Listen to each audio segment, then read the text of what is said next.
Hello Ohana, this is Soul Dr. Nick here and welcome to Ohana Breath. The reason for this community is that if you haven't made your first million in life yet and you're looking to really advance yourself spiritually and you'd like to heal physical, actual diseases, mental diseases, and you'd like to live the life that you actually want to live, all of that is possible by actually starting a regular, habitual breath practice. If you've already made your first million, please go to my website because time is money, presence is money, and there's so many more deeper offers that are available there. And that doesn't mean this isn't super deep, but it requires time and investment, energy, and your own drive. And we've created this community because we want you to have the opportunity to do that. Because if you haven't made that first million yet, you're willing to do just about anything to get there, I imagine. And that means you're willing to put in the time, investment, energy, hard work, and this is the place. But it's not about hard work. A lot of the times people look at this spiritual work and they think it's so serious. I've got to dig into all this stuff. And you'll notice one of the things for me is that I try to make it as fun as possible because I've been through my own hell to get here.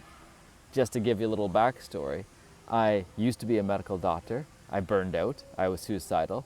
I had lifelong asthma. I was on multiple medications. Twice a year I'd have infections that required antibiotics. I had ADD. I had all this stuff going on. And I'm so grateful that I had this many teachers to get here where I could actually not overcome it, but fall in love with it so much that I'm on 0 Western medications. I can't even imagine being suicidal. I'm married. I have a child now. We're building these businesses. We're just having fun in life. And that's the thing. How do we actually have fun? Well, the first thing is having a safe container that you actually feel safe in. And that's the main part of Ohana Breath, that you feel safe enough to actually dive into whatever you want to dive into. So safety is number one.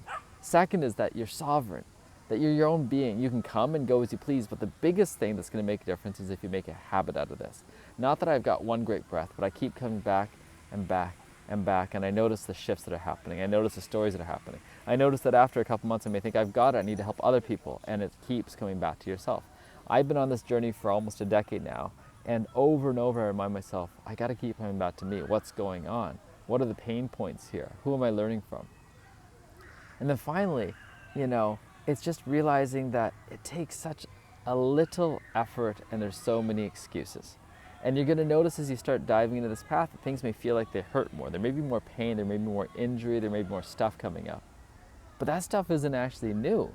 It's the stuff that was always there that you were ignoring, avoiding, spending all this energy pushing down.